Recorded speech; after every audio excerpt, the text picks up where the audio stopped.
Thomas Barnett lahir di sebuah desa kecil di Yorkshire, Inggris, pada tahun 1896. Desa itu tidak lebih dari sekumpulan rumah batu yang tersebar di antara ladang hijau yang luas, di mana para petani menjalani hidup yang penuh dengan kerja keras di bawah naungan langit yang tak terhingga. Kehidupan di desa seperti itu tampak sederhana, namun penuh dengan rutinitas dan keberlanjutan.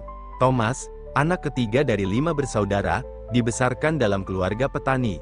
Ayahnya, Robert Barnett, adalah seorang petani berpengalaman yang mengelola ladang milik keluarga mereka selama bertahun-tahun. Sejak kecil, Thomas sudah terbiasa dengan kehidupan keras di ladang. Ia dan saudara-saudaranya bekerja di ladang setiap hari, merawat ternak, menanam dan memanen tanaman, serta menjaga rumah. Kehidupan di pedesaan sangat berbeda dari kehidupan di kota, dan bagi sebagian orang, itu adalah cara hidup yang tidak pernah mereka tinggalkan.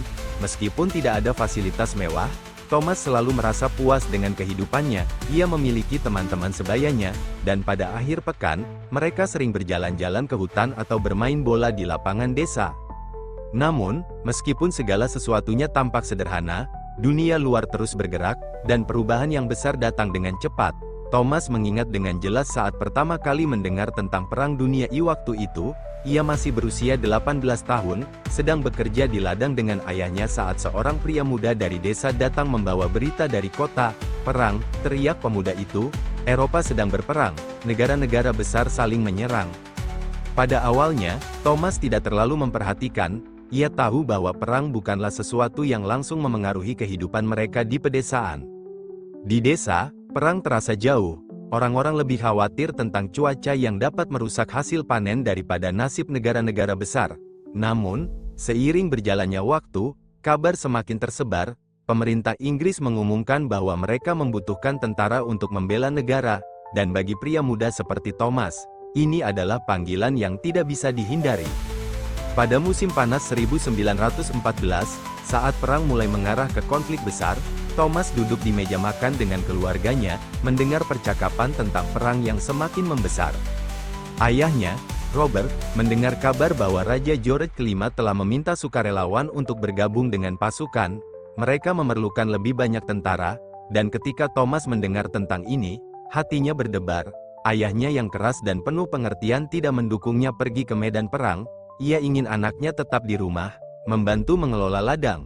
Namun, keputusan itu bukanlah milik ayahnya. Thomas merasa bahwa ini adalah kesempatan untuk berbuat lebih, untuk memberikan arti pada hidupnya. Pada suatu sore yang dingin, Thomas mengunjungi kantor perekrutan di kota terdekat. Setelah menulis namanya di daftar sukarelawan, ia merasa bahwa sesuatu yang besar sedang menanti di depan. Dia tahu bahwa hidupnya tidak akan pernah sama lagi. Berbeda dengan Thomas yang tumbuh di pedesaan Inggris, Etienne Dupont lahir dan besar di sebuah kota kecil bernama Tours, di Prancis.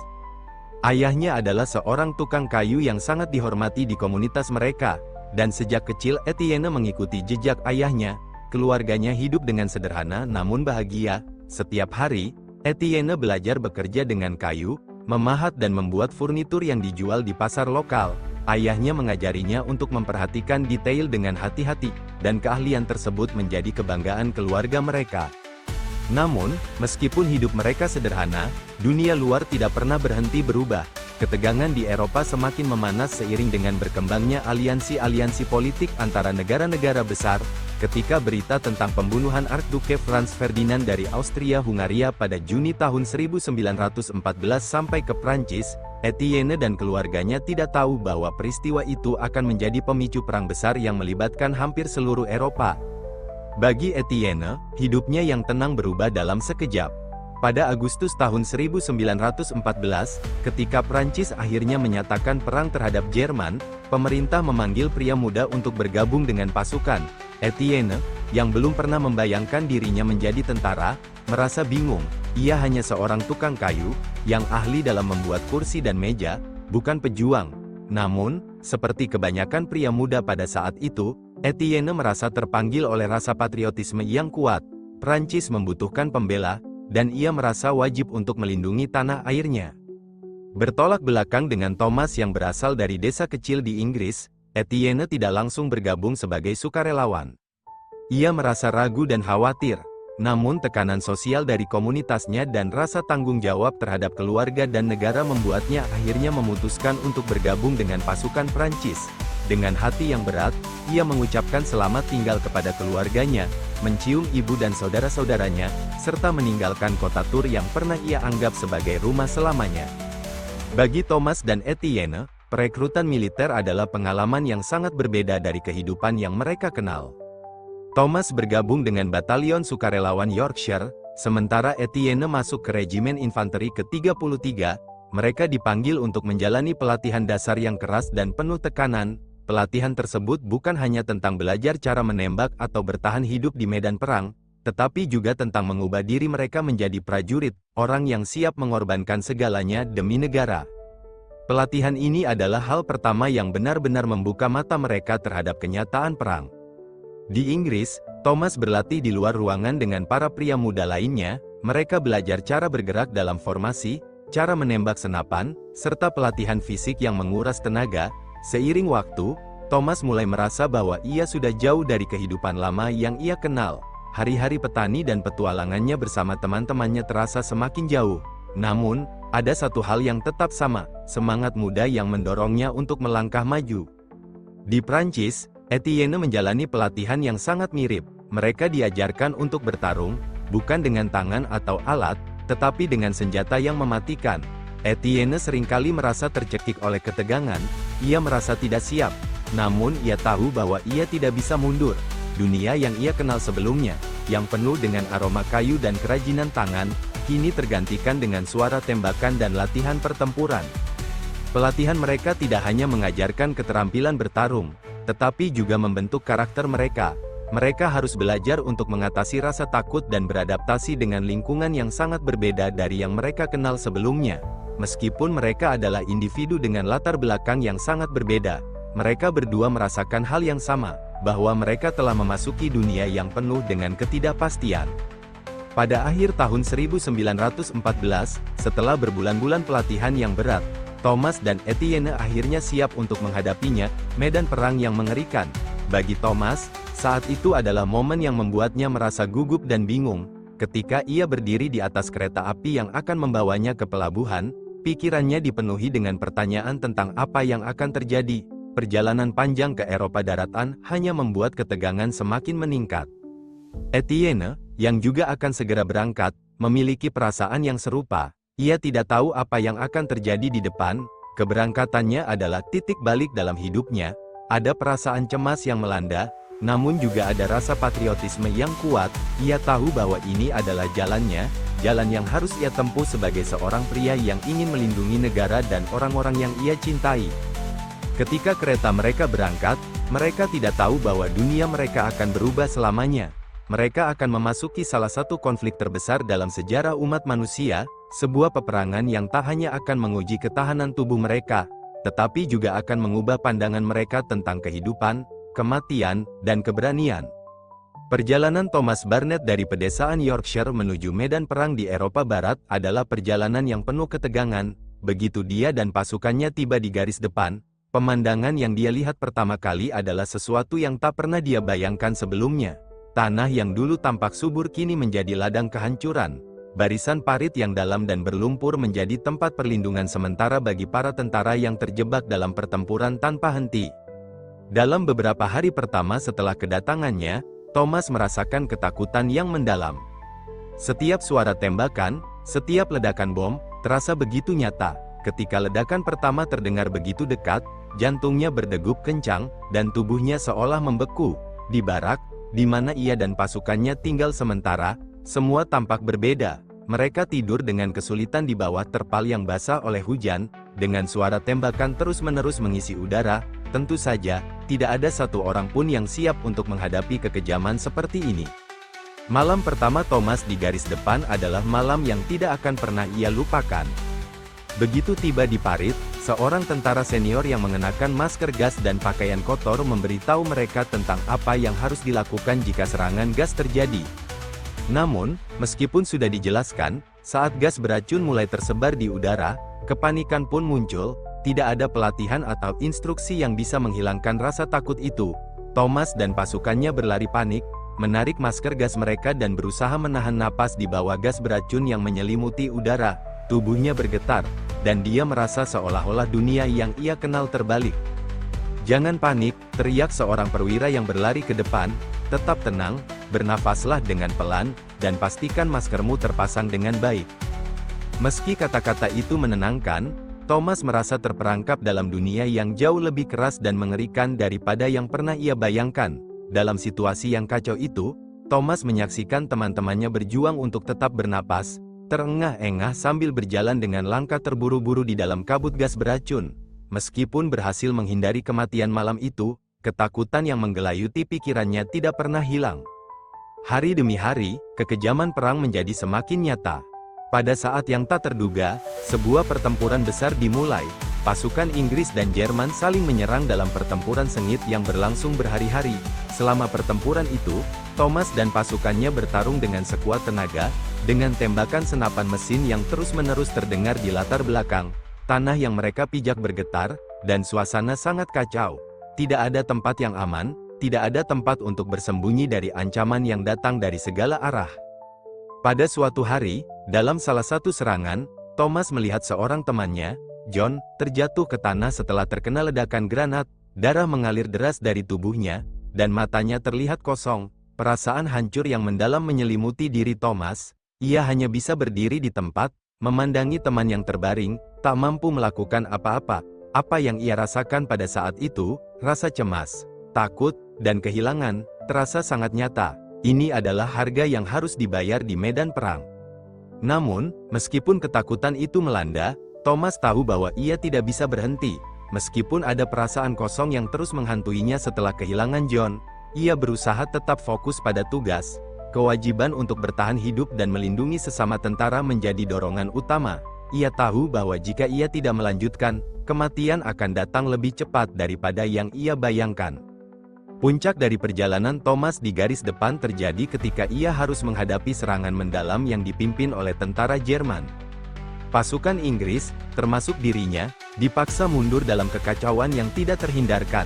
Di tengah pertempuran ini, Thomas mengalami perasaan terasing dan cemas. Selama berjam-jam, ia terperangkap di parit, mencoba untuk bertahan di bawah hujan peluru dan bom yang meledak. Ia merasa seperti dunia telah terbalik, dan tidak ada lagi yang bisa dilakukan selain bertahan hidup. Namun, meskipun perang itu sangat kejam, Thomas tidak sendirian. Di sekitarnya, banyak prajurit lain yang berjuang dengan semangat yang tak tergoyahkan, mengorbankan segalanya untuk satu tujuan, bertahan hidup. Salah satu momen paling berkesan bagi Thomas adalah ketika seorang perwira, Captain Webb, secara berani maju ke depan untuk memberi perintah meski dalam situasi yang sangat berbahaya. Keberanian Captain Webb memberikan semangat baru bagi pasukan yang tengah terpuruk, dan itu memberi Thomas kekuatan untuk terus berjuang. Di sisi lain medan perang, Etienne Dupont juga harus menghadapi kenyataan yang jauh lebih keras daripada yang pernah ia bayangkan. Setelah tiba di garis depan Prancis, ia segera melihat betapa brutalnya pertempuran.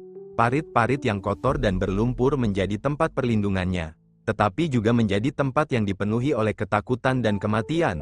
Gas beracun, tembakan senapan mesin, dan ledakan granat menjadi suara yang tak terhindarkan.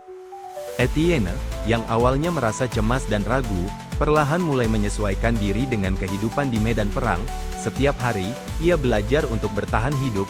Pelatihan yang ia jalani sebelumnya di kamp militer ternyata tidak cukup untuk mempersiapkan dirinya menghadapi kenyataan yang sebenarnya. Dia harus belajar bagaimana mengatasi rasa takut dan tetap fokus meskipun sekelilingnya penuh dengan kehancuran. Salah satu pertempuran yang benar-benar mengubahnya terjadi di pertempuran Verdun, salah satu pertempuran paling mematikan dalam sejarah perang. Di sana, pasukan Prancis berhadapan langsung dengan tentara Jerman dalam pertempuran yang sangat brutal. Selama beberapa minggu, mereka terjebak dalam serangan dan pertempuran yang tiada henti. Etienne merasakan perasaan gelisah yang tak terkatakan setiap kali pertempuran dimulai. Suara tembakan yang terus-menerus, disertai dengan ledakan granat dan bom, mengisi udara setiap detiknya. Pada saat yang sangat kritis dalam pertempuran ini, Etienne menyaksikan sebuah kejadian yang akan mengubahnya selamanya. Seorang teman sekamarnya, Jean-Marie, yang baru saja bergabung dengan pasukan, terkena serpihan bom dan terjatuh. Dalam sekejap, darah mulai mengalir dari tubuh Jean-Marie. dan Etienne merasa ketakutan luar biasa. Ia merasakan perasaan kekosongan dan kehilangan yang dalam, seakan-akan dunia ini tak lagi berfungsi dengan semestinya. Jean-Marie, yang semula merupakan sosok yang penuh semangat dan humor, kini tergeletak tak bernyawa di hadapannya. Namun, meskipun perasaan itu begitu menghancurkan, Etienne tahu bahwa ia tidak bisa menyerah. Keberanian Jean-Marie untuk maju meski dalam keadaan kritis memberi Etienne kekuatan untuk bertahan hidup.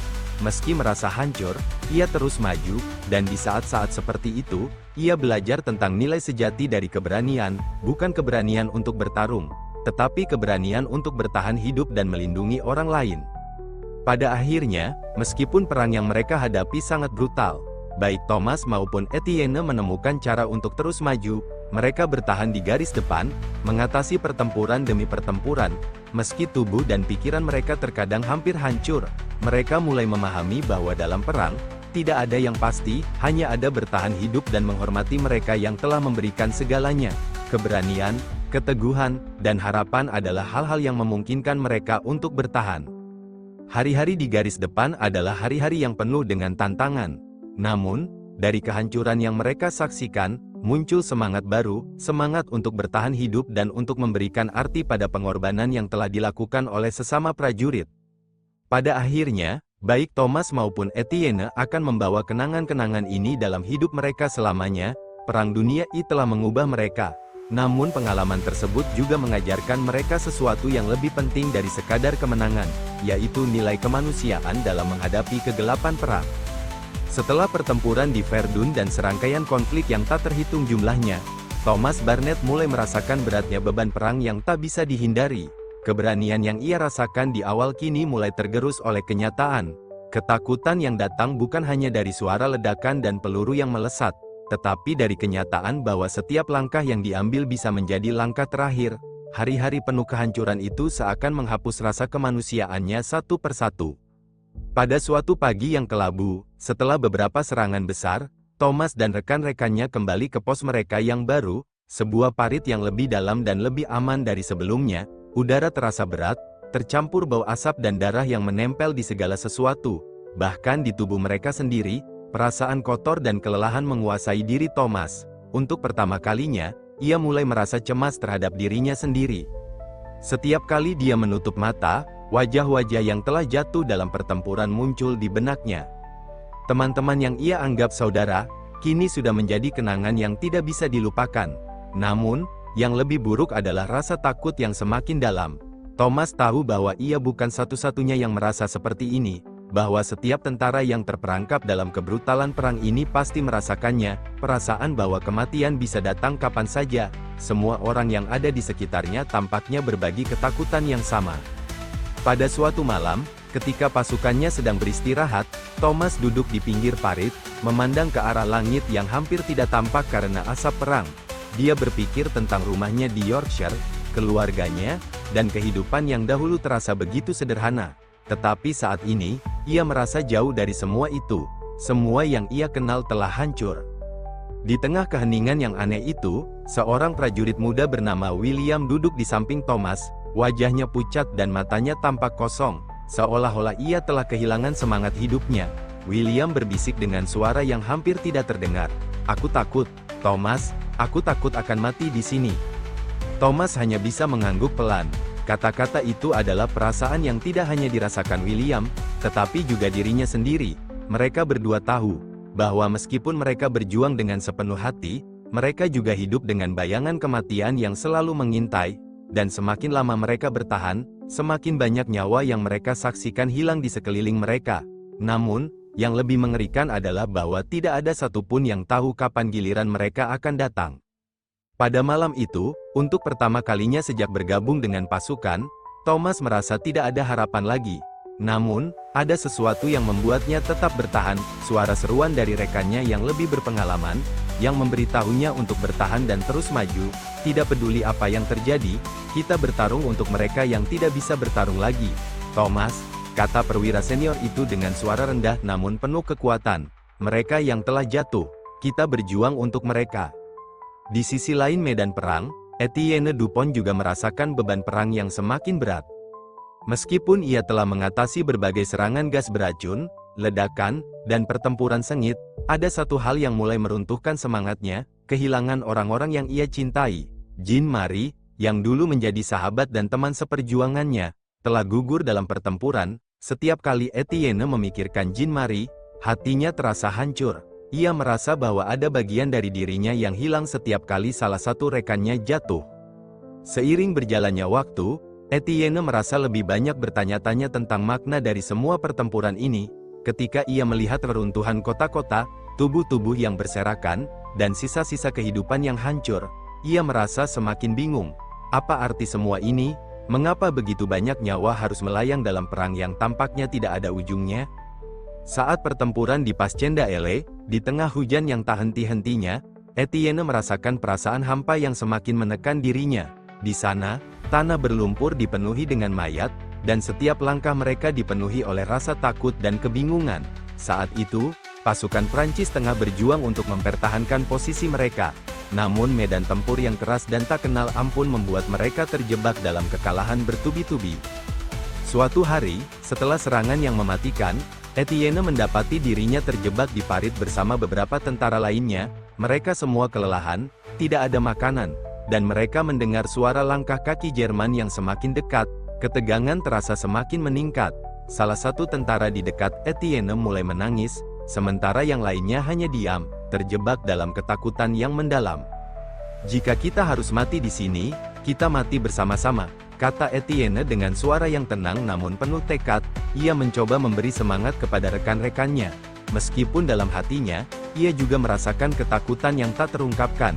Bagaimana bisa seseorang tetap bertahan dalam kondisi seperti ini? Namun, di saat-saat seperti itu, keputusasaan mulai bergeser menjadi semacam kekuatan tersembunyi.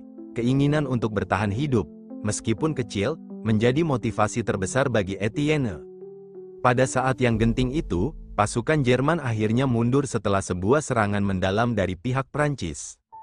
Etienne dan teman-temannya berhasil bertahan hidup, meskipun banyak yang terluka parah. Namun, meskipun ia berhasil selamat, kejadian itu meninggalkan bekas yang dalam di hatinya. Tidak hanya fisik, tetapi perang ini juga melukai jiwa mereka. Etienne merasa bahwa tidak ada lagi yang bisa dipahami dari dunia ini. Apa yang mereka hadapi di medan perang tidak bisa dijelaskan dengan kata-kata. Mereka hanya bisa bertahan, karena bertahan adalah satu-satunya cara untuk tetap hidup. Ketika akhirnya Perang Dunia I berakhir dengan kekalahan Jerman, baik Thomas maupun Etienne pulang ke rumah mereka masing-masing. Namun, meskipun mereka kembali ke tanah yang dulu mereka kenal, mereka merasa tidak lagi sama. Mereka membawa serta luka yang tak terlihat, luka batin yang sulit untuk dijelaskan. Kedua pria ini, yang dulunya penuh dengan impian dan harapan tentang masa depan, kini harus berhadapan dengan kenyataan bahwa dunia yang mereka kenal telah berubah selamanya. Thomas Barnett kembali ke Yorkshire dengan tubuh yang lelah dan pikiran yang kacau. Ia merasa terasing di tengah keluarganya sendiri. Setiap kali ia melihat wajah ibunya atau saudara-saudaranya, ia merasa seolah-olah mereka hidup di dunia yang berbeda. Rasa kehilangan teman-teman yang telah gugur di medan perang menguatkan perasaan hampa dalam dirinya. Ia merasa kesulitan untuk berbicara tentang pengalaman-pengalaman yang ia alami di garis depan, karena tidak ada yang bisa benar-benar memahami apa yang telah ia jalani. Di sisi lain, Etienne Dupont juga merasakan hal yang sama. Ia kembali ke Prancis, namun perasaan hampa dan trauma perang terus mengikutinya. Meskipun ia berhasil bertahan, ia merasa bahwa dirinya sudah tidak sama. Dunia yang dulu tampak penuh dengan harapan kini terasa asing. Ia mencoba kembali ke pekerjaannya sebagai tukang kayu. Tetapi setiap potongan kayu yang ia ukir mengingatkannya pada tubuh-tubuh yang tergeletak di medan perang. Setiap suara gergaji dan palu membuatnya teringat pada suara tembakan dan ledakan yang tak terhindarkan. Meskipun mereka berdua mencoba untuk melanjutkan hidup mereka, ada satu hal yang tak bisa mereka lupakan, bahwa mereka adalah saksi dari kejatuhan kemanusiaan, yang disaksikan oleh ribuan tentara lain yang juga membawa luka dalam jiwa mereka. Setelah perang berakhir, kehidupan bagi Thomas Barnett tidak pernah kembali seperti semula. Kembali ke Yorkshire, di rumah yang dulu penuh dengan tawa dan kebahagiaan, ia merasa asing. Bagi orang-orang di sekitarnya, perang seakan menjadi kenangan yang jauh, sesuatu yang tidak mereka alami. Mereka melihatnya sebagai pahlawan, sebagai seseorang yang telah berjuang untuk negaranya. Namun, Bagi Thomas, ia merasa jauh lebih jauh dari perasaan itu. Ia merasa hampa, kosong, seolah-olah tubuhnya kembali ke rumah, tetapi jiwanya tetap terperangkap di medan perang. Setiap malam, Thomas terjaga, terhimpit oleh mimpi buruk yang tak terhindarkan. Di dalam mimpinya, ia kembali ke parit, mendengar ledakan bom, suara tembakan mesin, dan teriakan teman-temannya yang kesakitan. Bahkan di tengah hari, saat ia bekerja di ladang atau berbicara dengan keluarganya, suara-suara itu kembali menggerogoti pikirannya. Meskipun ia berusaha untuk tetap normal, kegelisahan yang ia rasakan jauh lebih mendalam daripada yang bisa dimengerti orang lain. Ia mencoba berbicara dengan ayahnya, tetapi kata-kata yang terucap terasa sia-sia. "Aku baik-baik saja, ayah," jawabnya setiap kali ayahnya bertanya tentang keadaan emosionalnya. Padahal, jauh di dalam hati, Thomas merasa sangat jauh dari keadaan baik. Ia merasa tak berdaya, cemas, dan tak mampu untuk mengontrol hidupnya sendiri. Namun, ketidakmampuannya untuk berbicara atau mencari bantuan justru semakin membuatnya terpuruk. Ia merasakan dirinya sebagai orang asing di dunia yang dulunya ia kenal dengan baik. Keputusan-keputusan kecil yang dulu mudah diambil kini terasa seperti batu besar yang harus diangkat, seperti memilih apa yang harus dimakan atau apa yang harus dilakukan sepanjang hari. Bahkan aktivitas sederhana seperti berbicara dengan teman-teman lama menjadi tugas yang sangat berat. Suatu sore, saat ia sedang berjalan di sekitar rumah, seorang teman lamanya, David, yang juga pernah menjadi rekannya dalam satu batalion, mendekatinya. David, yang tampaknya lebih mudah beradaptasi dengan kehidupan setelah perang, menyapanya dengan senyum lebar. Namun, ketika ia melihat ekspresi kosong di wajah Thomas, senyum itu segera menghilang. "Apa kabar, Thomas?" tanyanya lembut. Thomas hanya mengangguk. "Baik-baik saja," jawabnya. Walaupun ia tahu itu bukan jawaban yang sebenarnya, ia merasakan tekanan yang sangat besar dalam dadanya, tetapi tidak tahu bagaimana cara untuk mengungkapkan apa yang ia rasakan. David, yang mungkin sudah lebih lama menjalani kehidupan pasca perang, terlihat lebih normal dalam menjalani kehidupan. Ia bekerja sebagai petani, mendirikan keluarga, dan berusaha menjalani hari-hari yang penuh rutinitas. Namun, ia tahu bahwa perang telah meninggalkan bekas yang mendalam dalam diri banyak orang, termasuk Thomas. "Jika kamu butuh bicara, aku di sini," kata David dengan penuh perhatian, mencoba untuk menawarkan bantuan. Mereka menemukan cara untuk hidup kembali, sebuah kisah sederhana tentang dua orang yang berjuang dengan kehidupan mereka pasca perang, sebuah kisah tentang cinta, pengorbanan, dan harapan yang terus hidup, meskipun dunia telah berubah selamanya.